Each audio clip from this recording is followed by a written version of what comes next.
So it's really an honor to be talking to you all here today. First of all, because I love this place and I love all of you, but so it's terrific to be able to give you a lecture on something.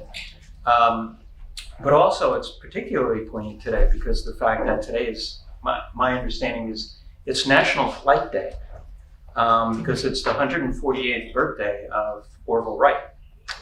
And when the Wright brothers first went up in the air, they had a number of challenges facing them just to get up in the air. And translate that into 148 years later, and we have a number of challenges when we go up into space. A lot of them are things like the spacecraft that we use, training, orbital mechanics, et cetera, et cetera. But the thing I'm most interested in is the medical effects of spaceflight. And is that going to limit our ability to be in space for a prolonged period of time? And I'll give you the tip that largely no, but there are some things ahead of us that we need to conquer before we can do really long spaceflight. So what I plan on doing is talking about three major areas. The effects of space itself. And largely we've dealt with that, because if you don't, you're dead. The effects of radiation, and I'll talk a little bit about that. And then most of what I'm going to talk about is microgravity, because that's the day in, day out things that affect most astronauts, either in short flights or in long flights. So the three things in space you have to worry about are the vacuum, temperature extremes, and light. And the first two are deadly, the last is not. And we've sort of dealt with all of them. So as you know, in a vacuum, basically a complete loss of atmosphere is catastrophic.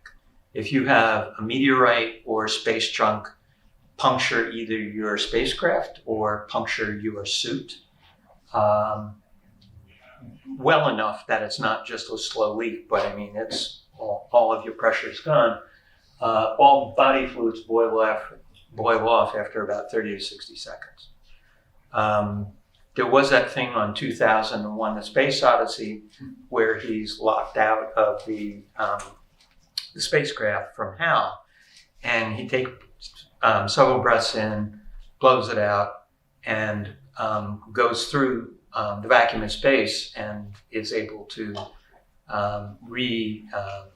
pressurize the escape part of the vehicle and survive. And maybe that's possible. They've experimented with animals and they can live for a few seconds, up to a minute or so in space. So it is kind of possible. But that's an extreme, and largely if you have that kind of catastrophic event, you're gone. So NASA, in dealing with that, has, first of all, of course, bulked up their spacecraft, the ISS, et cetera, and spacesuits now have a layer of Kevlar to try and prevent that from happening. The thinnest part's the gloves, and all astronauts are very careful when they're ever dealing with any kind of sharp areas because of that. In contrast, a partial loss of pressure, like if you have a very small tear in the suit or a leak in the suit or a micrometeorite puncture, isn't going to kill you right away, but you get the bends, possibly.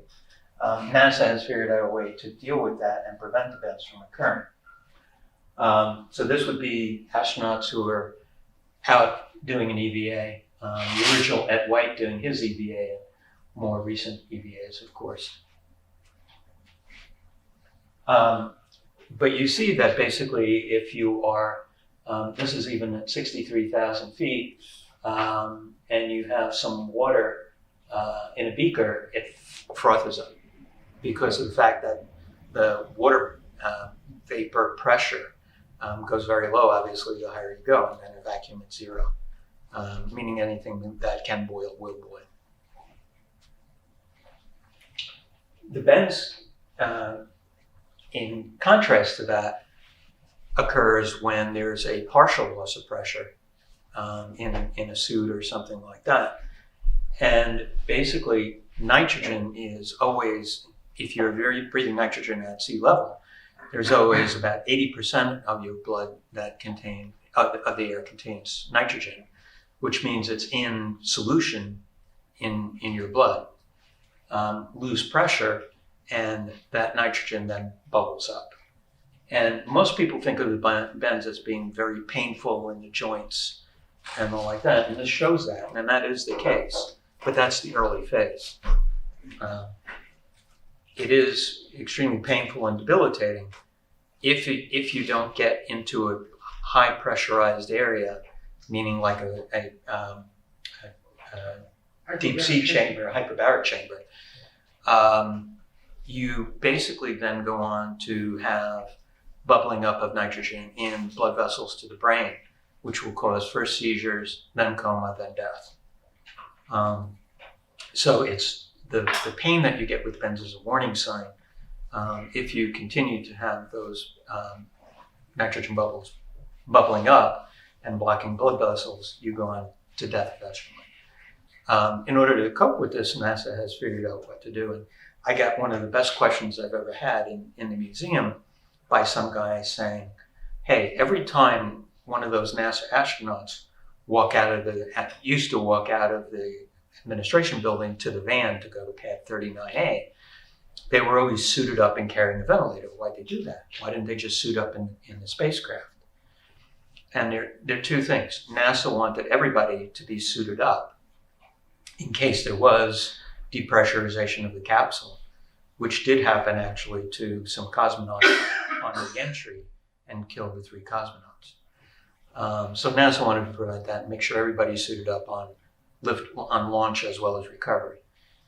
But the other thing is they wanted sort of double security. So if the capsule depressurizes, but your suit isn't leak-proof and has a lower PSI than it should, you'll have to bounce and also still die.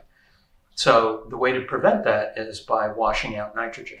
And the way to do that is by having all astronauts pre-breathe for 2 hours before they launch, or before an EVA, with a mixture that's a much lower PSI of pure oxygen. And this washes out nitrogen, prevents bends, and allows the security that if there is a leak or anything like that, the astronauts won't get the bends. So that's all taken care of. Excuse me, Neil? Yeah. When divers get the bends, they sometimes have an effect called nitrogen narcosis, I think it is. Right. Does that happen in space? Yes, it would. Basically, it's the earlier sign before going to coma and death. It's kind of hallucination. Right. It's dysfunction of the brain because of the fact that the bubbles are occluding the blood flow to the brain, and so the same thing is in the joints and pain.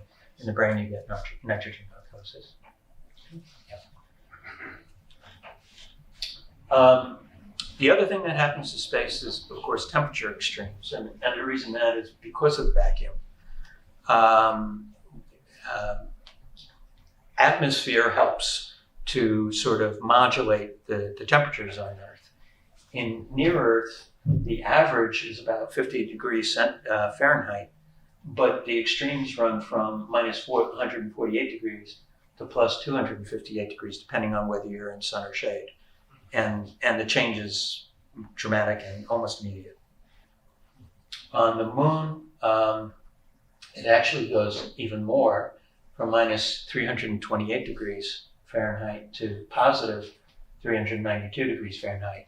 Again, depending, the minus 328 is if you're in the middle of lunar dark, to the 392, the mid-afternoon of lunar daylight. I don't understand the 148 to 258. Could you explain that again? That's temperature variance. On the Earth. In near Earth orbit. I beg your pardon. This is all in space. Got it. So it's near Earth orbit. So it's vacuum, but because of some of the reflection from the Earth, et cetera, it's not as extreme as like on the moon.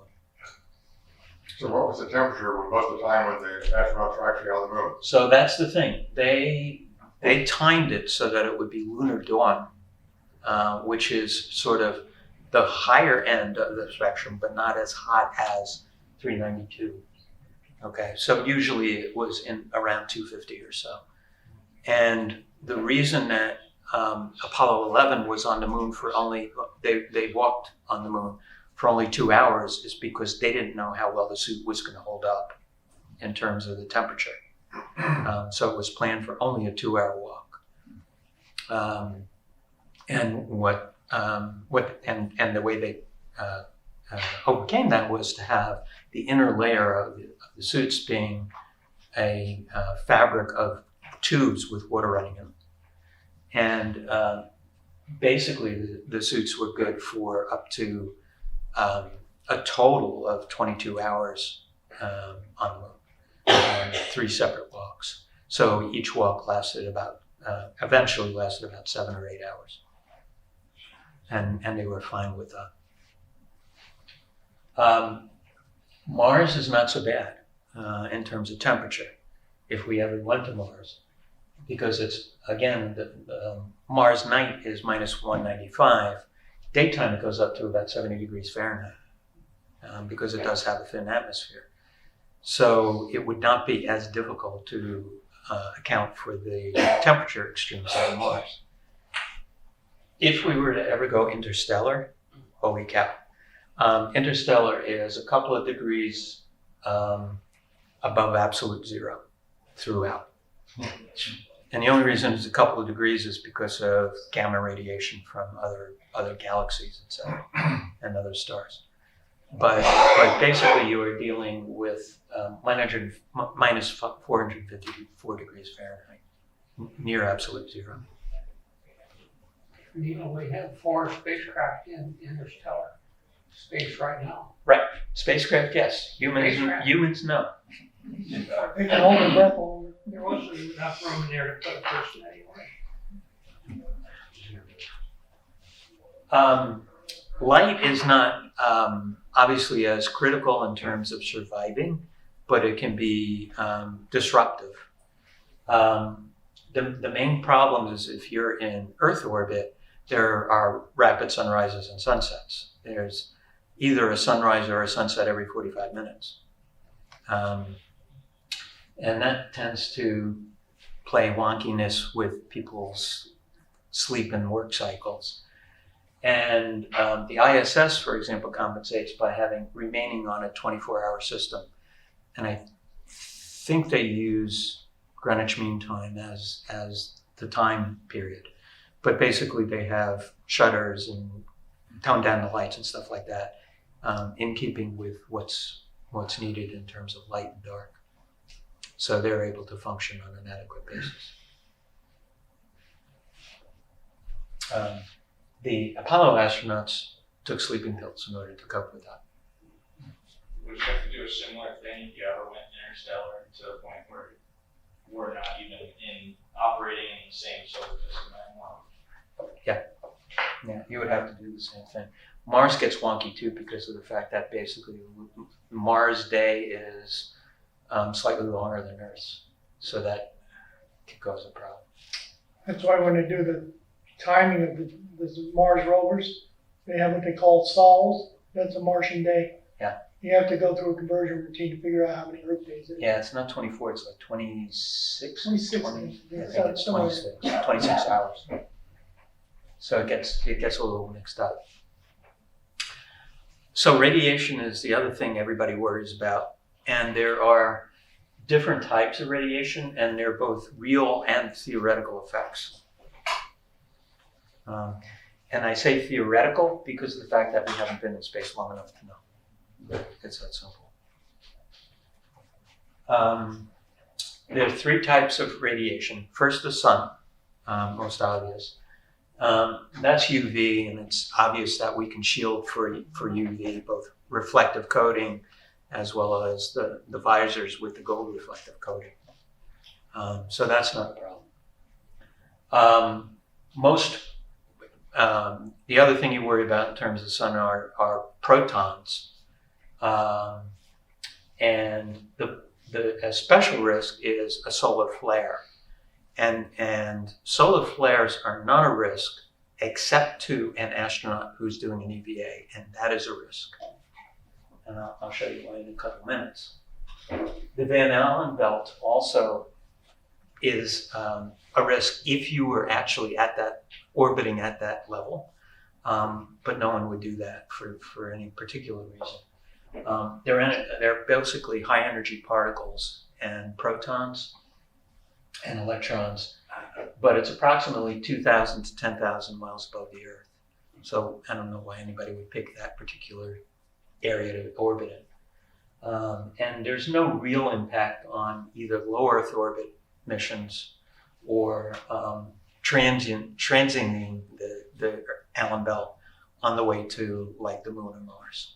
So that's not really a consequence. The main thing we have to worry about then is galactic cosmic radiation. And these are high energy nuclei, mainly from supernovas in the galaxies. And there isn't any shielding available right now. So these are the energy spectra for the different types of particles. You see that the solar particle has the least energy. And I'll show you in a minute, it's pretty well absorbed by most of what we put up into space so that the astronauts are not themselves exposed. Van Allen belt is somewhat higher, but again, you're talking about only a transient area going through that, so that's not a concern. The main one are galactic cosmic radiation, and they're way out here. So that's a high energy particle that isn't stopped by anything right now. So if you look in terms of solar protons, a spacesuit does not really protect you from high energy protons. The amount of high energy protons you get just doing an EVA is not that much, but you get a solar flare and somebody could be in trouble, which is why they always monitor solar flares very carefully. But above that, the various spacecraft, either Apollo Command Module, the Space Shuttle, ISS, a proposed moon base would all be protected.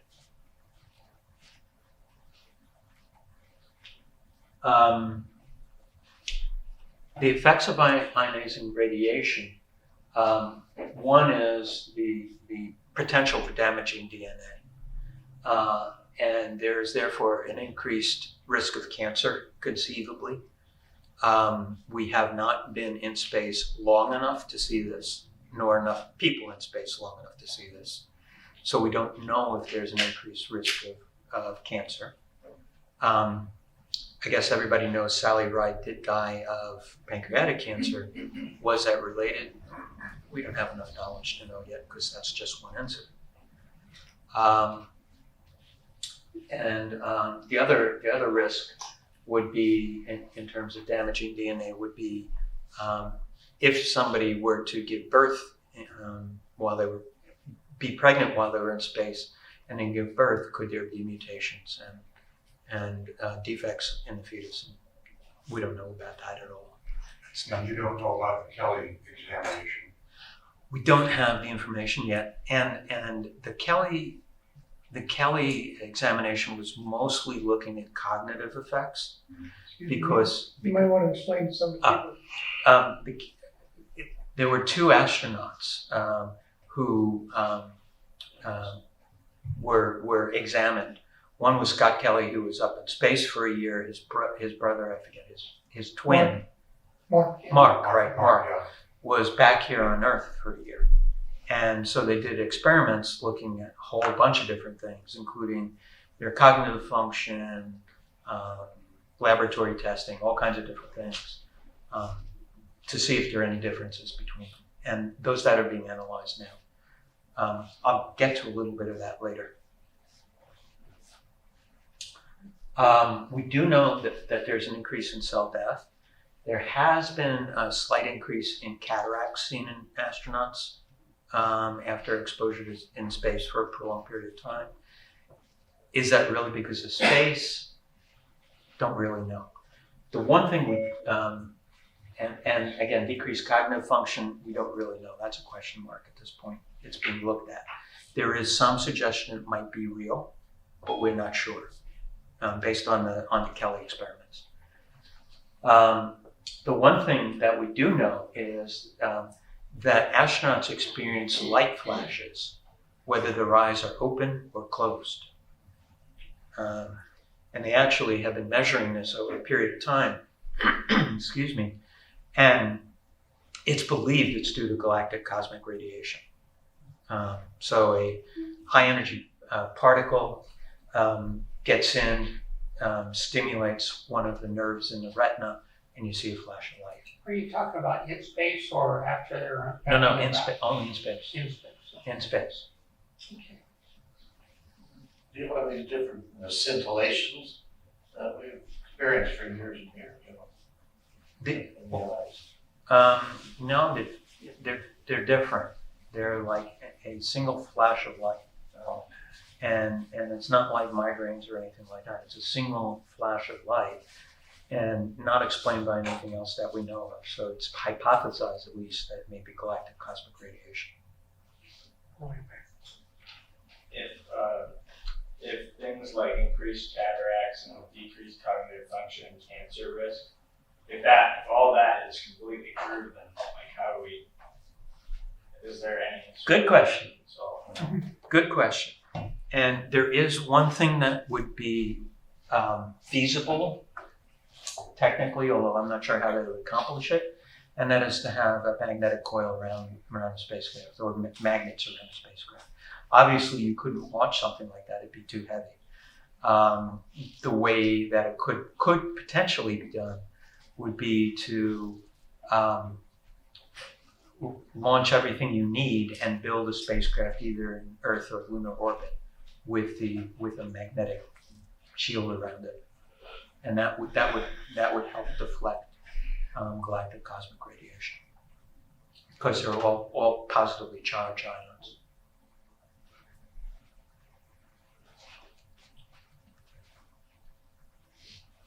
So this is what happens in terms of galactic cosmic rays. They hit some of the DNA, knock off atoms, and change people's DNA. And that can lead to either cancer or birth defects, conceptually. Again, we don't know if that's real. And then this is the device that the Apollo astronauts were using in terms of the Apollo light flash moving emulsion detector to determine how many flashes over a period of time they were experiencing. Okay, microgravity. So I wanted to talk a bit about microgravity, how it occurs. Probably everybody knows that, but why it's termed microgravity, not zero gravity. Everybody says zero gravity, it's actually a misnomer. And then adaptation, two types of adaptation, whether there's adaptation to the microgravity experience, and then what happens in terms of adaptation back to 1G, because that's when sometimes the problems occur. And then effects, both positive and negative. So microgravity occurs because, as you know, gravity is basically the force of attraction between two masses. And low Earth orbit, the gravitation is only about 10% less than it is on Earth. So you wouldn't really experience anything. But you're constantly falling if you're actually in orbit, okay? Because of the fact that you are heading this way, which is exactly counterbalanced by the amount you're falling down to Earth. So you're constantly falling around the Earth. And therefore, you're constantly in a non-weight environment. So where does the 10% come from? How is that ever observed?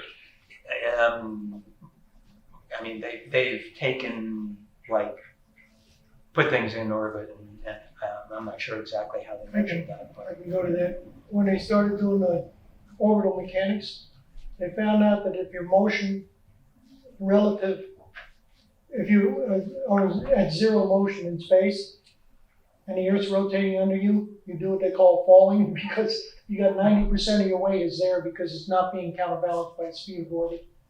So then they had to put that into the orbital mechanics to figure out So it's 10%. how fast is Apollo going to be falling when we slow it down enough to where It's more of a theoretical number than an actual, because Yeah, you see yeah, these you don't experience. demonstrations of blah, Yeah. water No. stays together, it doesn't drop, doesn't move. And that's not because of the 10% difference. That's because of the fact that in orbit, you're constantly falling.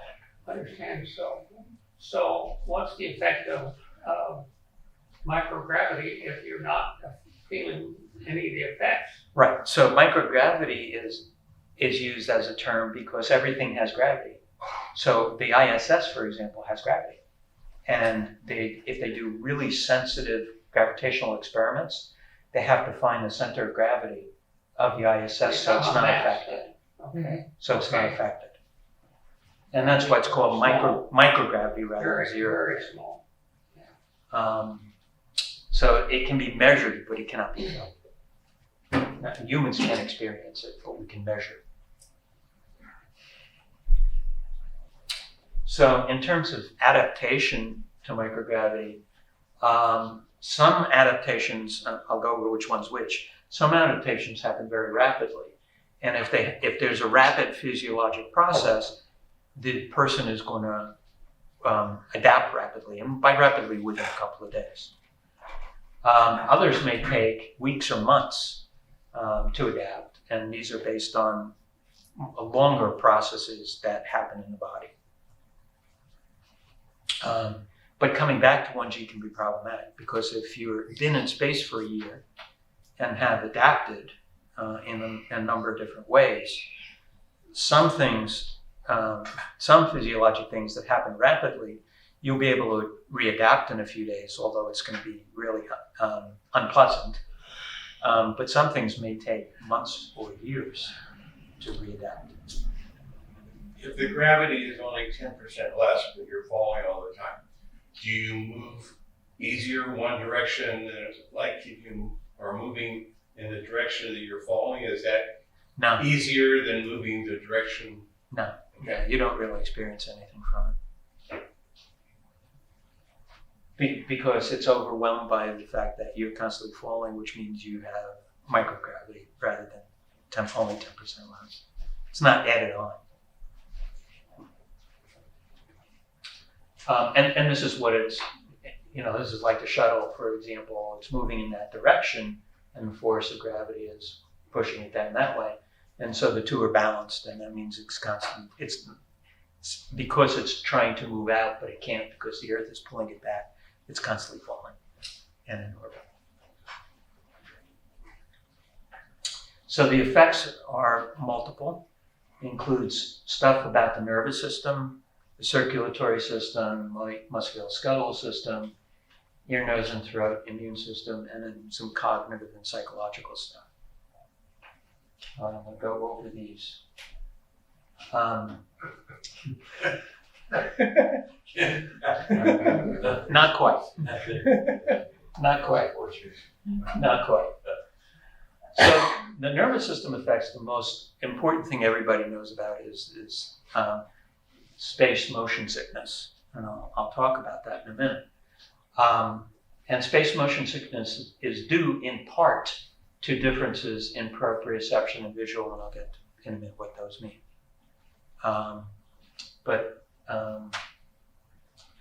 Space motion sickness is basically it's sensory conflict. Visual information provided to the brain is generally correct, although it's kind of disrupting to see somebody floating upside down next to you. But it is generally correct. The vestibular information, inner ear type stuff that maintains balance, totally whacked out, except for one particular part that's intact. And proprioceptive information is lacking. I need a volunteer. Don't chicken out, come on. Come on up, Zane.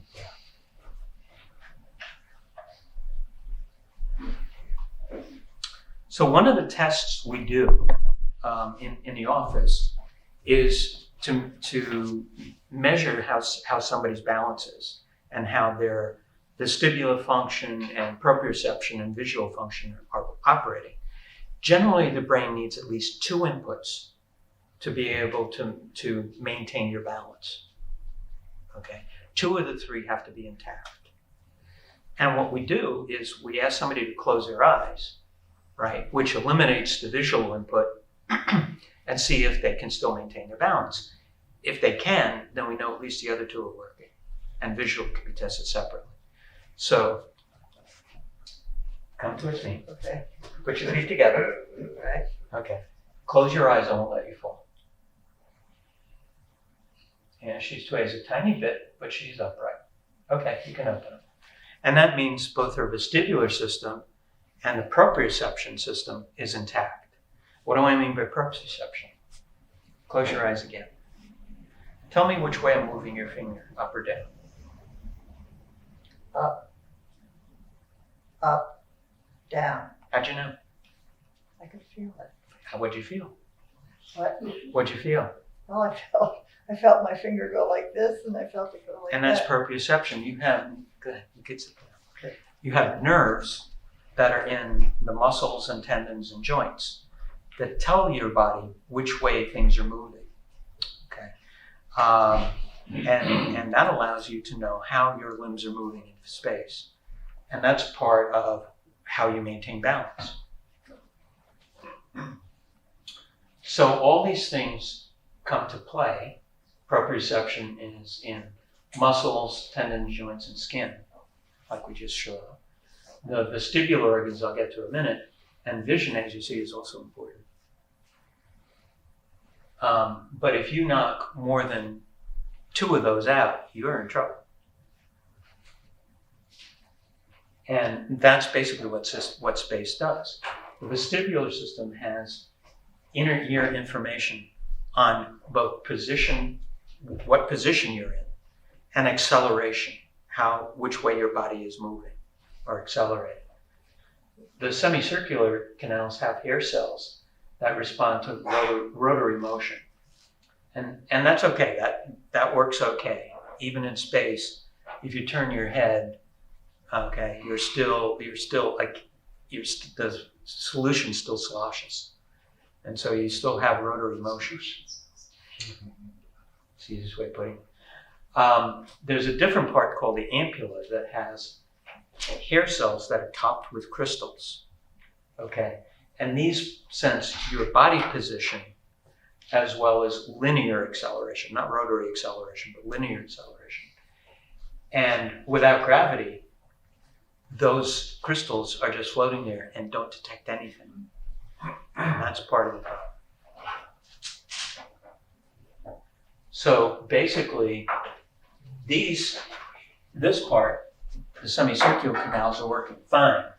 This part, the ampulla with the hair cells that have the crystals on them, ain't working at all. And so your body, your brain is getting conflicting signals. I don't know how I'm moving. Why are my limbs not sensing gravity like they should, etc. And so most astronauts will get sick, sometimes violently, for a few, usually up to 2 to 3 days. Proprioception, there's other phenomena that occur. One is you lack correct signals in microgravity, so you don't know where your limbs are. And so sometimes there's difficulty with sleep. Some astronauts relate that they feel like they're falling because of the fact that they're floating. And posture is different in space. Instead of an upright posture or whatever, you have this thing where the legs are slightly flexed and the arms are slightly flexed and the back is slightly flexed. And so you're sort of almost womb-like, floating in space. Or in a tree. Or in a tree. Or in a tree.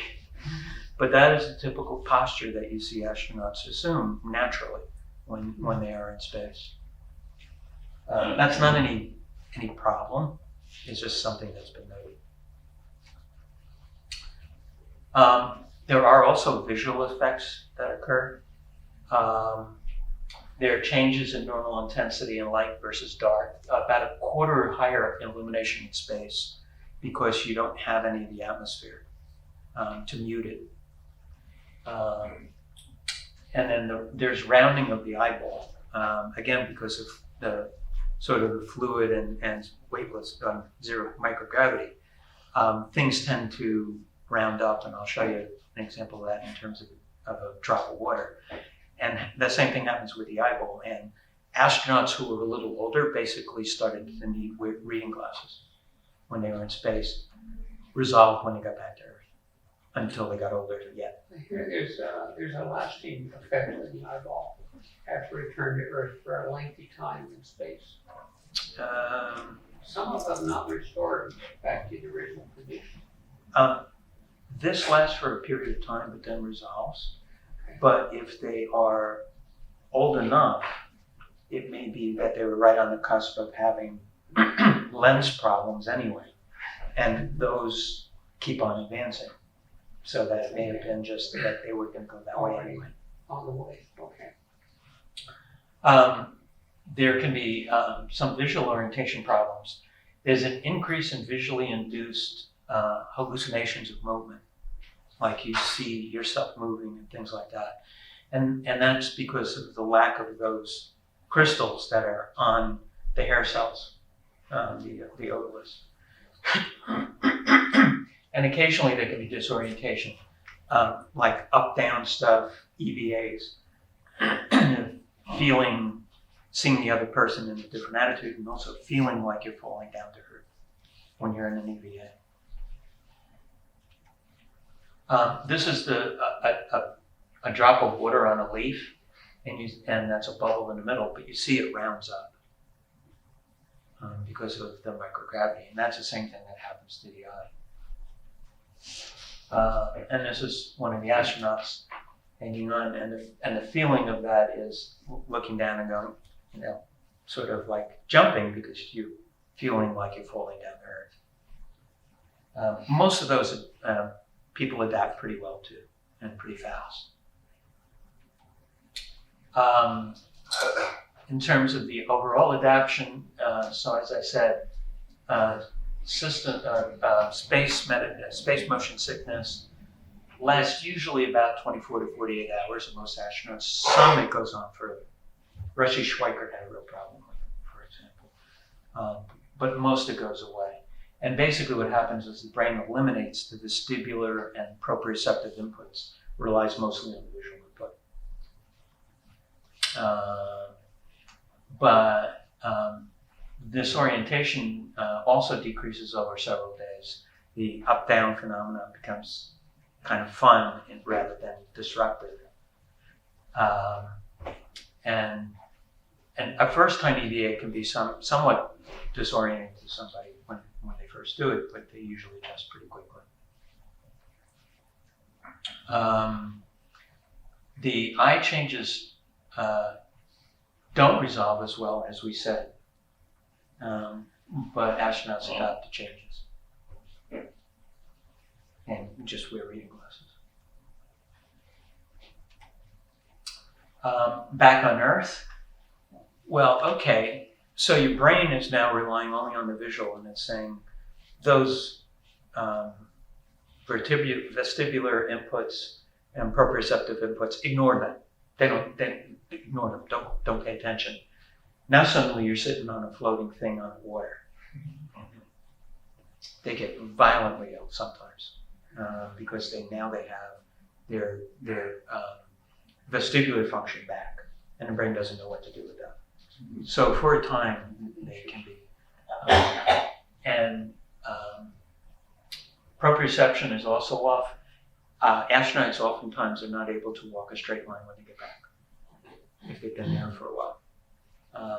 And some have reported feeling floating above the bed back on Earth. These all adapt over time. over a few days or whatever. As I said, that's not pretty. It's how we did it, and it was successful. The astronauts did not like it. Good spacecraft, But- lousy boat. Right, good spacecraft, lousy boat. But even this, good spacecraft, great plane, they got off and sometimes had some vertigo. Even with that. So I was wondering, when they get back to Earth, do they just send them right home, or do they have to stay at the facility till those effects wear off? Good question. They usually want to debrief them and examine them and stuff like that. They don't go home immediately. There was an article about one of the two twins that was up in space for almost a year, I think, and the differences of how everything that he went through after he got back to Earth he was in a lot of pain for a while. Yeah, we'll get to that in a minute too. Cardiovascular effects also happen. They're different from the nervous system effects, and most of the problems don't happen in space. They happen back on Earth after landing, if you've been in space a while. So early in orbit changes occur. Due to the microgravity, blood shifts upward. You have all kinds of mechanisms in your legs to push blood back up to the heart. There are valves there. They constrict, the arteries in the legs constrict.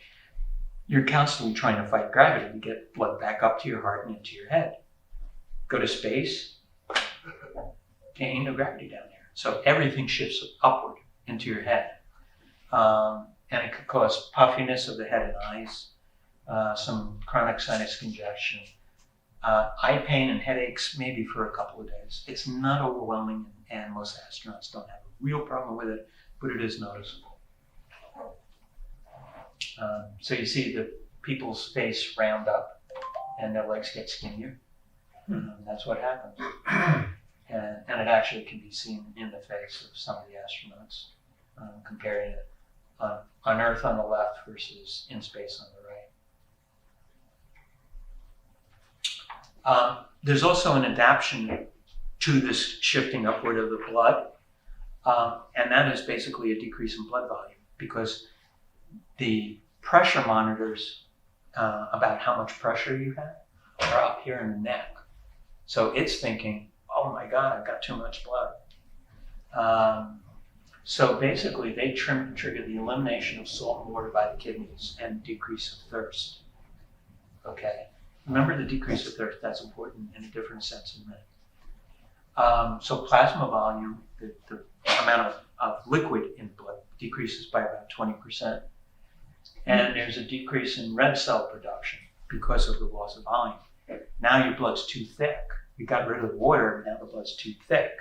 So the kidney stops the production of red blood cells. It produces a hormone that triggers bone marrow to produce red blood cells. That goes down. And if you look at it, that hormone's called erythropoietin. Pre-launch, the level of erythropoietin is here, goes down to here in flight, and then after landing goes back up again because now it thinks you don't have enough.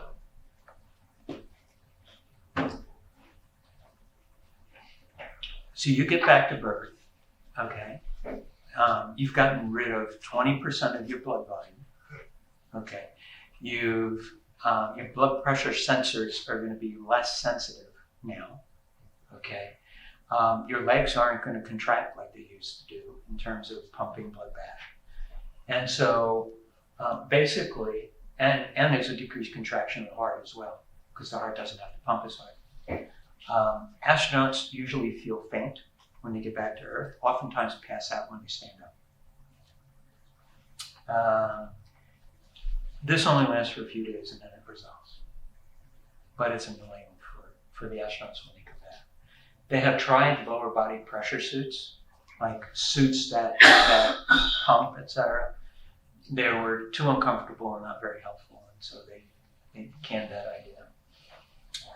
But as I said, the symptoms last only a few days and then resolve.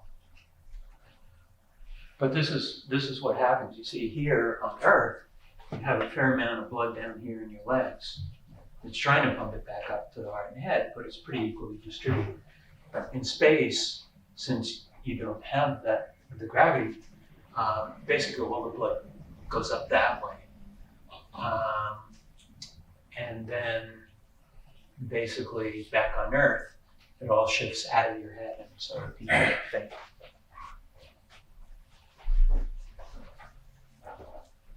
There are some ear, nose, and throat effects, basically due to the blood redistribution in the head, as well as problems with clearance of secretions because of microgravity. You can't drain. And this is what prompted the revolt on Apollo 7. Basically, they all had colds because they didn't do quarantines back then. They refused to put their helmets on because they were afraid of getting ear infections, punctured eardrums, etc. Adaptation to this is minimal, and so it's uncomfortable. It can be dangerous if you have a cold, like a sinus infection or an ear infection. There's a decreased sense of taste due both to the nasal congestion and maybe because the food sort of just floats above your taste buds, doesn't interact with them as much. And so, and no post-flight effects, but astronauts tend to like stuff that's spicy when they're in space. What they said about space food, that might be a good thing. Well, their favorite apparently is shrimp cocktail because of the horseradish sauce. Then there's no definite change in hearing. Gastrointestinal system is mainly an annoyance.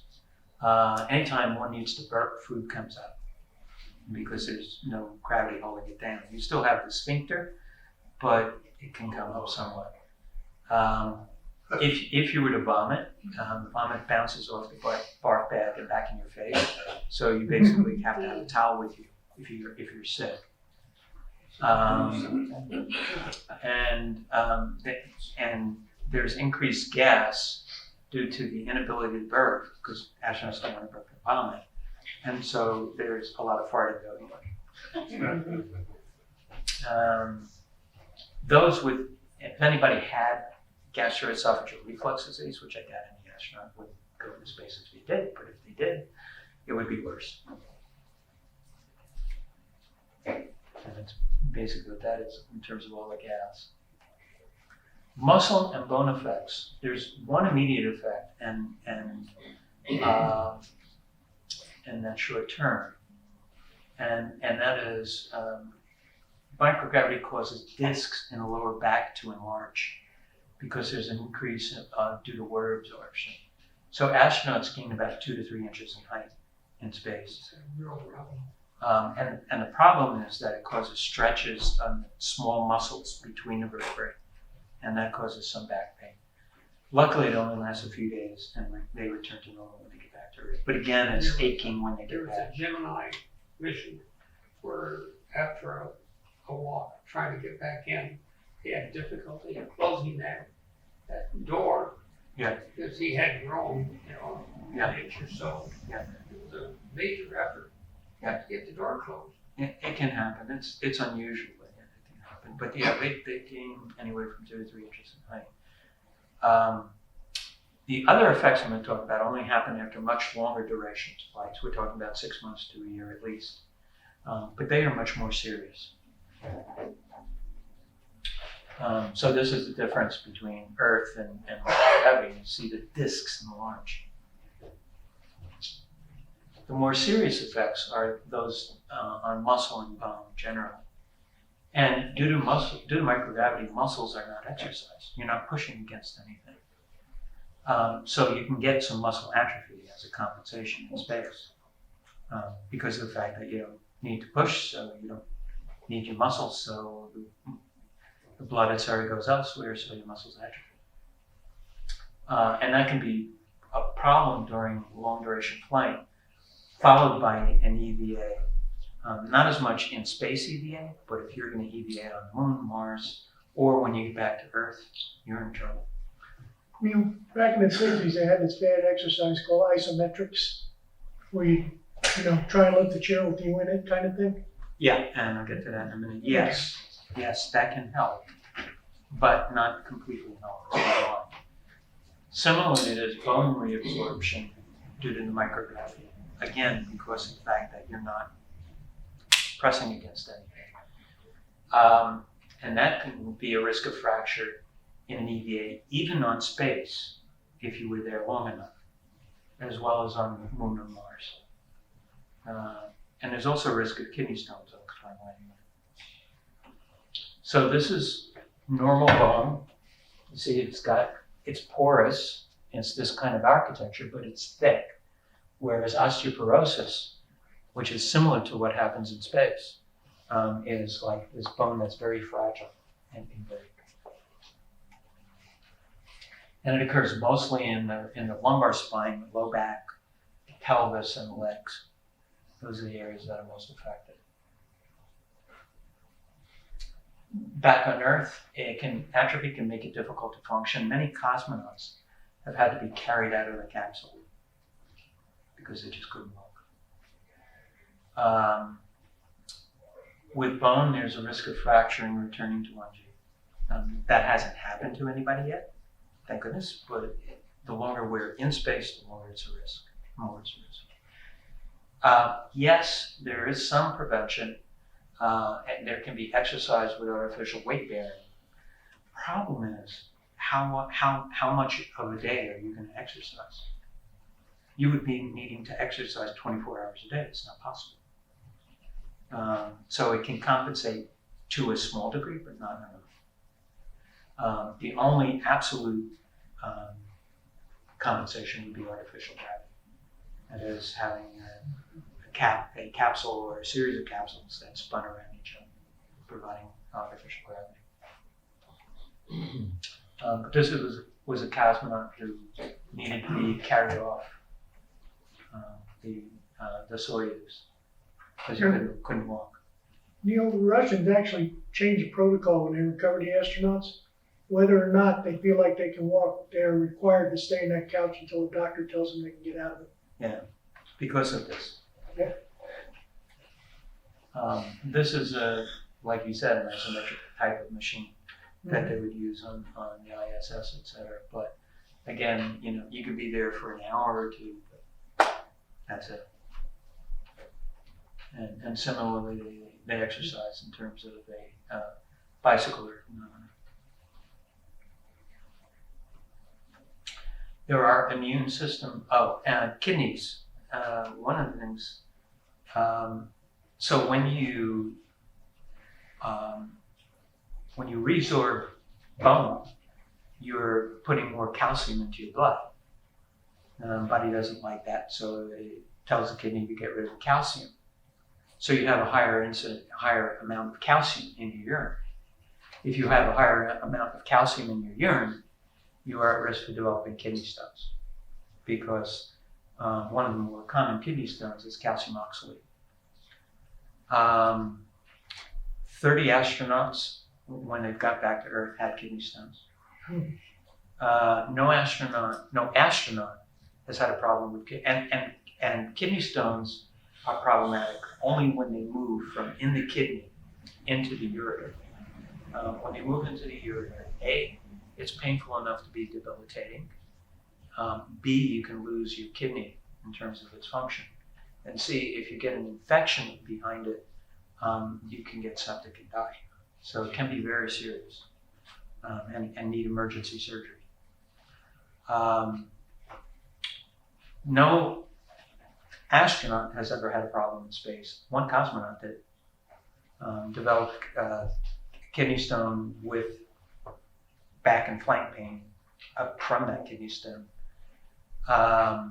Luckily, they were about to do an emergency deorbit, and luckily, just as they were preparing to do that, he passed the stone. So they didn't need to. Could that have been diet related, the Russian diet differences? Maybe, I'm not sure. But yeah, they sometimes have more creams and stuff like that. She made chunks. Not enough vodka. Right. But what NASA has done is the exercise helps. And remember I said earlier that because of the shift in blood volume up here, you get a sense of, I don't want to drink. NASA has demanded that astronauts drink even if they're not not thirsty. And that helps. And then the other thing is NASA is experimenting with is a handheld ultrasound device that can help at least temporarily reposition the kidney stone back up into the kidney. The immune system effects are not adaptive like other effects. No one knows why they happen. The most thing that's affected is what's called cell-mediated immunity, and that involves the part of the immune system that fights viruses, tuberculosis, cancer, those kinds of things. So you can see more virulent colds and viruses. Apollo 7, they're coalescing for the entire mission, which is unusual. Other more serious problems haven't been seen yet. No cancers that we know of or anything. It does not improve with time. It may be due to stress, no one's really sure. And it does resolve mostly. But no one knows exactly what it's about. And that will need to be explored. There are some cognitive effects. Some tasks can be more of a challenge. Washing and toileting in space is a lot more time-consuming, complex effort than it is on Earth. There are some positive aspects. Clothes stay clean because they float away from your body, so you don't get as much body odor on them. And there are some serious negative cognitive effects. And there, as I said, there may be a cognitive decline due to galactic cosmic radiation. And that's being looked at between the twins. But that's one example. It doesn't mean that it's true, but it's being looked at. So this is the washing device on the ISS, which is obviously much more complex. This was the urine transfer system on Apollo, which was more complex. Everything is more complex. There are some interesting cognitive effects back on Earth. Astronauts drop things because they forget they don't float. Yeah. So you're taking a sip of coffee, doing something, take a sip of coffee and go like this. That's happening. You learn quick, but and there's decreased force when tossing something to another individual. For example, if I was going to, toss this to you, I won't do it. But if I was going to toss this to you, I might do it so that you would catch it. But normally you might go like that instead. And that's been seen. So overall, some effects are dangerous. Depressurization, radiation, bone loss. That should be NASA. Sorry. NASA has dealt with or trying to deal with them on a regular basis. Some are less serious but can be problematic. Like, usually we adapt fairly quickly to them. And astronauts are taught about them from, they debrief absolutely everything at each flight. And so every astronaut knows what to expect when they get there and what to do about it. And again, NASA is conducting ongoing research. And then some are interesting, but not really of consequence, and the astronauts are informed. Question. Yeah. So we go to Mars, is a thought? Maybe. Is a thought of sleep? In other words, explain to me how you can put 24 hours into a coma, No. But I mean, the sleep period where we can put them to sleep for weeks at a time? No. None of that. No one's considered that. We don't have any of the technology to be able to do that. Right. And so no. Basically, and remember, there wouldn't be a huge crew. It would be maybe 4 astronauts. So they would all be needed to do the things necessary to be able to get to Mars. And NASA has not even talked about that. Would you age faster in space? Because of the radiation. What about like No one knows. micro meteorites, ones that are so small they wouldn't puncture your suit, but they would constantly bombard your body and age it? They puncture you too. No. No, micro. tiny. But they wouldn't be they wouldn't be hitting you because of the fact they would be hitting the spacecraft. So they'd be so small they bounce off. Yeah. Yeah. Even if they were going really fast. If they didn't, you would be reaching the spacecraft, and I would know that.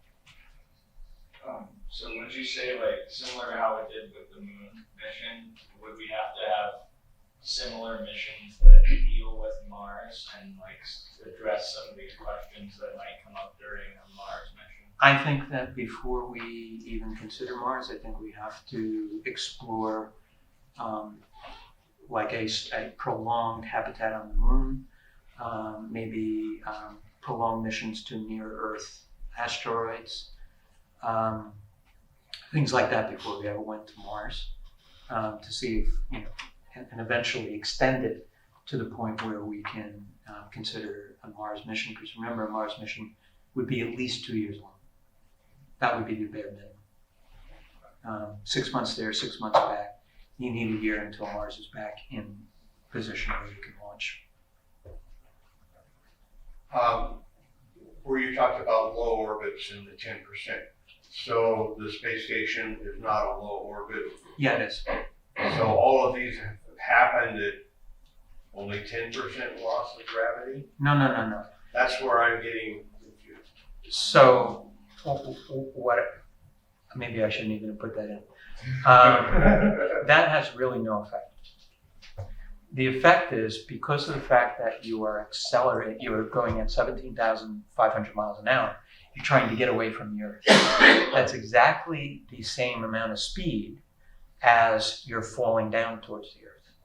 So you're trying to get away, you're trying to fall down, you're trying to get away, you're trying to fall down, and all you're doing is orbiting, which means you're constantly officially falling to Earth. So that's why gravity plays no role. Gravity is eliminated, except for the gravity of your spacecraft. That's why they call it microgravity. In essence, it's zero gravity. So do you feel like you're falling? No, you don't feel it. You just feel like you're floating. But the sensation of floating, because the inner ear has those cells that are not working right, sometimes most of the astronauts get some sickness. So it'd be no different if you went further out in space. You would have Right, no difference. Not exactly a space question, a little bit of a selfish question, but might be of interest to some people in the room. I fly at 43,000, 45,000 feet, about 500 hours a year with my job. Right. I just read this article this morning about how fighter pilots are dying off, like, from But- cancer. Do you know anything about radiation? There is a theoretical risk, but no one knows if it's really real or not. We only know that, obviously the higher you go, the more you're exposed. Does that mean you're really at risk? No one really knows yet. Do you think we have arguments over whether skin protection works there because the glass is supposed to block UV radiation? Do you think skin protection or sunscreen actually helps? It shouldn't be necessary because the only skin protection you put on is for UV, and glass protects against UV. Yeah, any role for like Fosamax or those bone preserving, any experimentation with that? I don't know of any experimentation, but remember the problem is you're so the adding a medicine that has side effects, whereas if we could exercise enough or have an artificial gravity, it would prevent it. I don't know if they're experimenting with using like Fosamax or polio or one of the bone-sparing agents or not. I mean, that would be something to consider, but whether it's actually going to be necessary and useful, I don't know. They did when Concorde started flying, they did this experiment where they put radiometers in Concorde to see if they get from 60,000 feet on a 3.5 hour flight versus what 747s did. They found out the air crews came out with about the same amount of radiation exposure Right. that they did Concorde guys, because they flew, somewhat less. Right. It kind of compensated. It is more than what you experience on Earth, but how much more and whether that really affects people or not is unknown. a statement about those solar flares. Put them in perspective, in the early 60s, the United States, in cooperation with several other countries, signed a pact about not exploding nuclear bombs in space. As a result of that, we developed a series of satellites. At that time, they were called Vela, one time Vela Hotel, that monitored radiation bursts.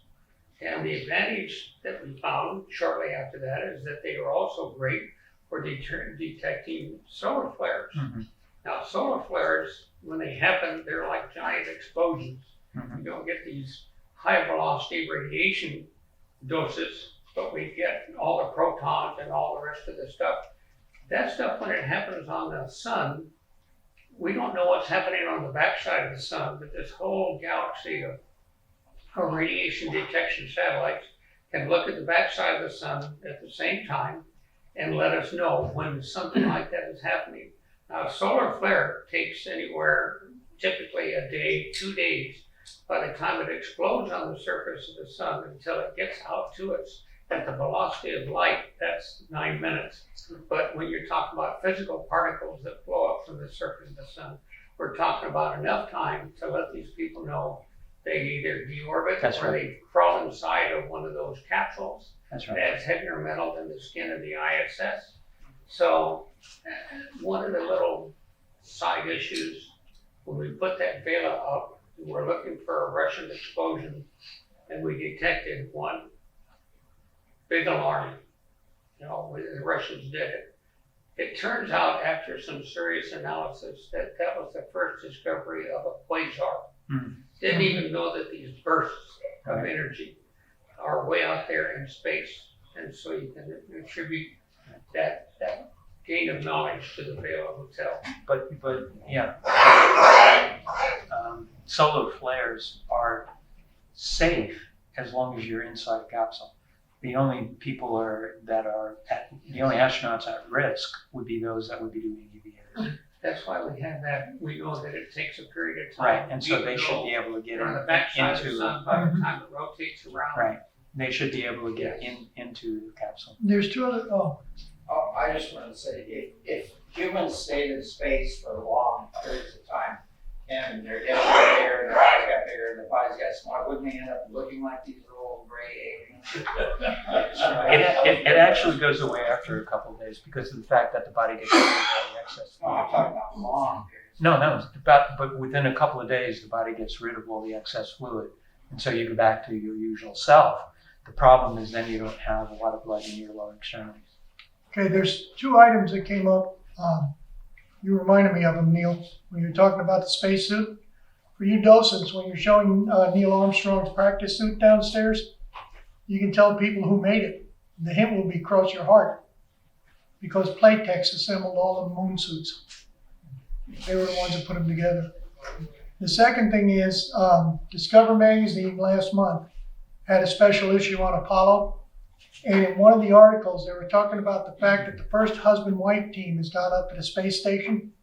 And the question came up that if they got pregnant in space, Mhm. how would the fetus develop? And the basic answer is, I don't know, but it would be different. It's It an would- interesting article. Yeah, they have experimented with animals, Mhm. right? And it's not good, basically. They'd probably only be able to live in space. You know what they call sex in space? But There we go. Outer course.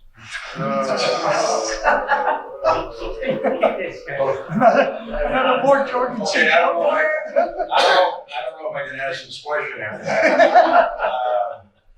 How did this work? If you had the opportunity, would you go to Mars? You bet your sweet baby. I would. You would, Oh yeah. absolutely. Oh yeah. Brent Spiner, the actor who played Data in the Star Trek series, they asked him, would you go up on a shuttle? He said, not until I have first class seating. You would though. Oh yeah. Oh yeah.